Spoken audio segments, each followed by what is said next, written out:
اللہ کے نبی کی ایک روایت موجود ہے، اس کی تشریح کا وقت اس وقت نہیں ہے، لیکن صرف روایت اس لیے عرض کر رہا ہوں تاکہ کسی کے ذہن میں رہ جائے زندگی بھر کے لیے۔ عجیب روایت ہے اللہ کے نبی سے۔ اب نبی کی ذات پر درود بھیجیں، محمد وعلی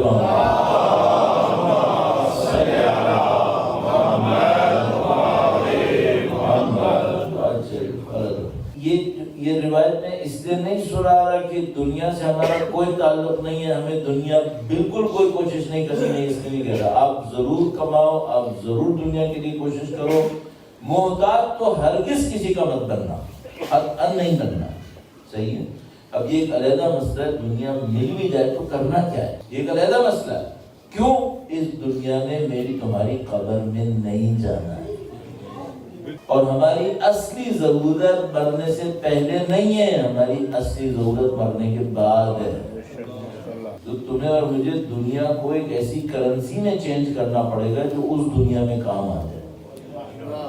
اگر کسی نے دنیا کو اس کرنسی میں تبدیل نہیں کیا تو جب اس کو سب سے زیادہ ضرورت ہوگی یہ کرنسی وہاں نہیں چلے گی، مرنے سے پہلے کرنسی چینج کرنی پڑے گی۔ اس پہ بھی روایت عرض کروں گا، لیکن پہلے اللہ کے نبی کی وہ روایت عرض کر دوں۔ اللہ کے نبی نے فرمایا اگر دنیا کی حیثیت اللہ کے نزدیک مچھر کے پر کے برابر بھی ہوتی تو اپنے دشمنوں کو نہ دیتا۔ سبحان اللہ، سبحان اللہ۔ اگر دنیا کی حیثیت اللہ کے نزدیک مچھر کے پر کے برابر بھی ہوتی اپنے دشمنوں کو نہ دیتا۔ تو مجھے یاد اس طرح آ رہا ہے کہ اس روایت میں کسی نے پوچھا اے اللہ کے نبی پھر اللہ کے نزدیک کس چیز کی حیثیت ہے جو وہ اپنے دشمنوں کو قتل نہیں دیتا ہے؟ دنیا کی تو نہیں ہوئی تو کس چیز کی ہے؟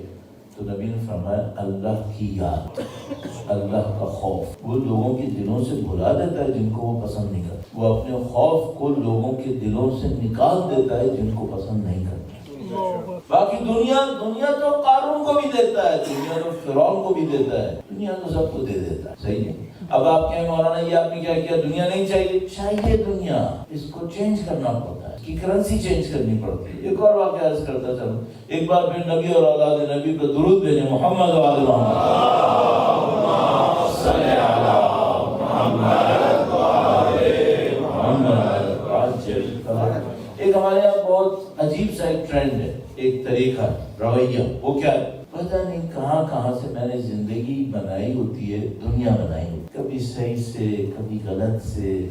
یہ بنانے کے بعد وہ ساری دنیا میں جمع کرتا ہوں اور اس کے بعد اپنی وصیت میں لکھ کے جاتا ہوں اس سے میرے مرنے کے بعد یہ کروا دیں۔ ہوتا ہے یا پھر نہیں ہوتا؟ ہوتا ہے۔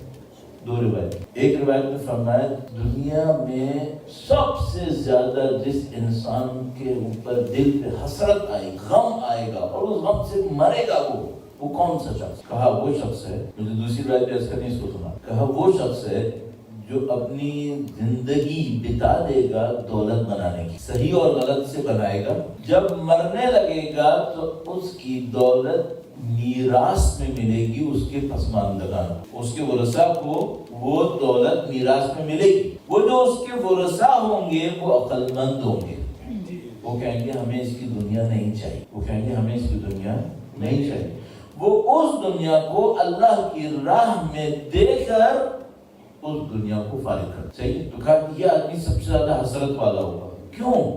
کہا اس وجہ سے کہ جب قیامت آئے گی تو اس کو اس دنیا کی کمائی کے اوپر جو غلط حصہ تھا اس پہ سزا ملے گی، اور جو صحیح حصہ تھا اس پہ اس کو حساب دینا ہوگا۔ مولا کا فرمان ہے مالی و دنیا، مجھے دنیا سے کیا کام، اس کے حلال میں حساب ہے، اس کے حرام میں عذاب ہے۔ سبحان اللہ۔ تو اب یہ آدمی مر گیا تھا پیسہ چھوڑ کے، یہ وہاں پہنچا جو اس نے حرام کمایا تھا اس کو تو گلے سے پکڑ لیا، جو حلال کمایا تھا اس پہ بھی 10 حساب دینے پڑ گئے۔ صحیح ہے، یہ پھنس گیا وہاں، نہیں جواب دے سکا۔ اور اس کے جو پسماندگان و ورثاء تھے انہوں نے اس دنیا کو ہاتھ میں لگایا تھا، اللہ کی راہ میں دیا تھا، وہ جنت میں چلے گئے۔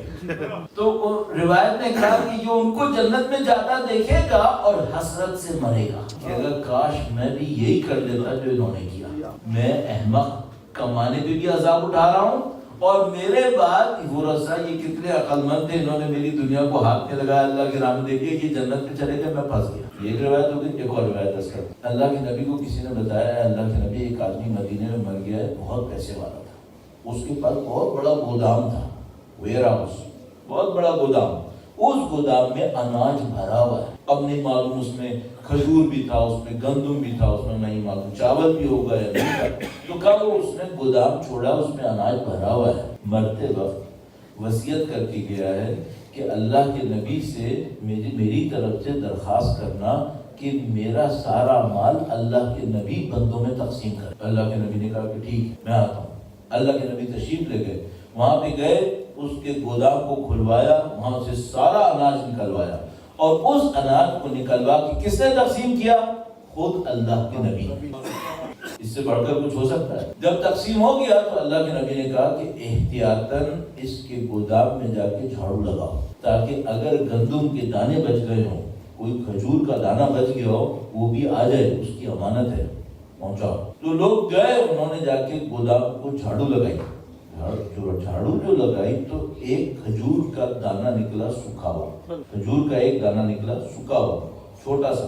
وہ اللہ کے نبی کے پاس آئے، کہا اللہ کے نبی آپ نے حکم دیا تھا جھاڑو لگاؤ، جو نکلے میرے پاس لاؤ. ایک دانہ نکلا، کہا اس کو بھی اللہ کی راہ میں دو. جب دینے لگے تو اللہ کے نبی نے ایک جملہ کہا جو میرے جیسوں کے لیے سر پہ بوجھ ہے.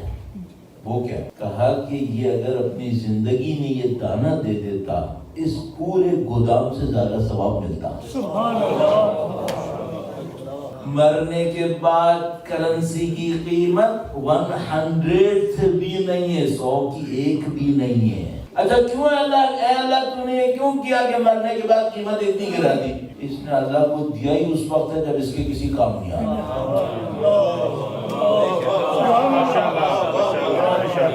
یہ جب بوتل ٹوٹ جاتی ہے تو تیل زمین میں جانے لگتا ہے تو کہتا ہے نظر کی اب تو بوتل ٹوٹ گئی، اب کیا نظر کی نظر. نعرہ تکبیر، نعرہ رسالت، کل ایمان، نعرہ حیدری، درود پر محمد و آل محمد.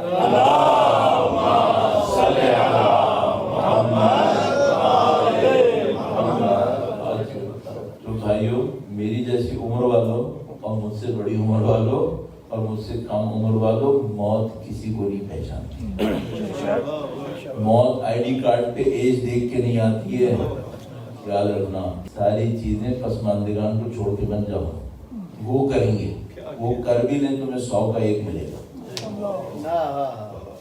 اپنی زندگی میں کر کے جانا، تاکہ پیسے کا پیسہ تو مل جائے تمہیں، ورنہ کچھ نہیں ملنے والا. اور یہ بھی میں عرض کرتا رہوں، جتنا وقت گزرتا جائے گا انسان اتنا عجیب ہے. جو لوگ بچے ہمیں جوان ہیں، ان کی خدمت میں عرض کر رہا ہوں، تمہیں اپنی جس نفسانی برائی سے لڑنا ہے جوانی میں لڑو، بڑھاپے میں نہیں لڑائی ہوتی. جو حریص ہے حریص ہے، جو کنجوس ہے کنجوس رہے گا، جو جھوٹا ہے جھوٹا رہے گا. تم نے ابھی لڑنا ہے، ابھی سے ہی.